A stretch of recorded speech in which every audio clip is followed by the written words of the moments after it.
Okay, after you've marked out all of your sockets and pins for the box pin joint, you need to remove all of the sockets. So I've just gone on to the bandsaw, and anything that we can do by machine we do so that it's a little bit more accurate and quicker. I've been able to remove the bottom and the top sockets, and that's left a pin here, and I've been able to make these vertical cuts on the bandsaw. Now we're not able to get that out nice and neatly on the bandsaw, so we're going to remove that by hand, and the process that we use is chiseling.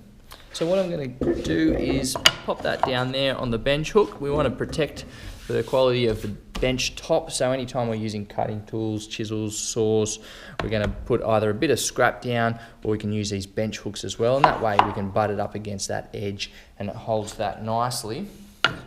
We're going to remove this middle pin here, socket here, sorry, or bit of waste, so that we can expose the socket. And what we'll need to do is to get a chisel and a mallet. Now this one here would be perfect size for us. It's 25 millimeters, and so it fits between those lines nicely there, although I'm a little worried that it might be a bit too wide and push up against these. So I'm going to do it in 2 stages by coming through and using this narrower one here. Now this one's probably about 16 millimeters, so I'm just going to need to make a cut across here and then slide it over to finish that off. What we need to do is first of all scribe the back side of it. So what I do is bring the flat side of the chisel, so that's facing towards the bulk of the material there, and I'm going to bring that in right on the line that I've got scribed across there, and I hold that chisel up vertically.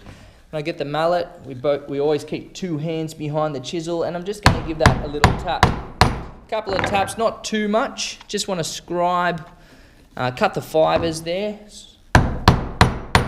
scribe the baseline, and we slide it across to finish that off. So we've now got that cut in place. That's on the back. We're going to flip that over and we can begin to remove the material.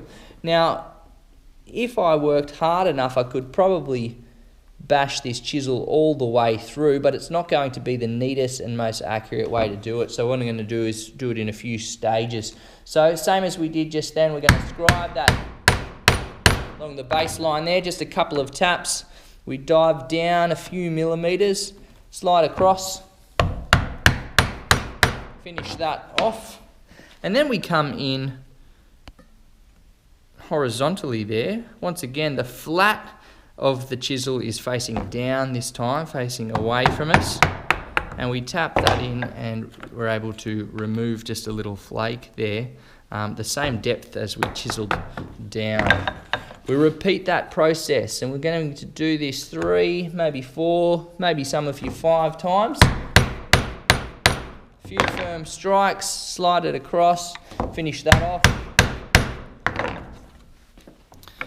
Place it horizontally and tap that down. Now it'll move, you don't need to tap it very hard, it'll move and split down the end grain quite quickly there, and that will remove it nice and neatly. Okay, again, we tap it a few times, holding it vertically down, and then we switch it over to horizontally and down the grain, just a little tap, and we remove that waste. We've only got a few millimeters left, so I may be able to get through it on this last time. A little bit further.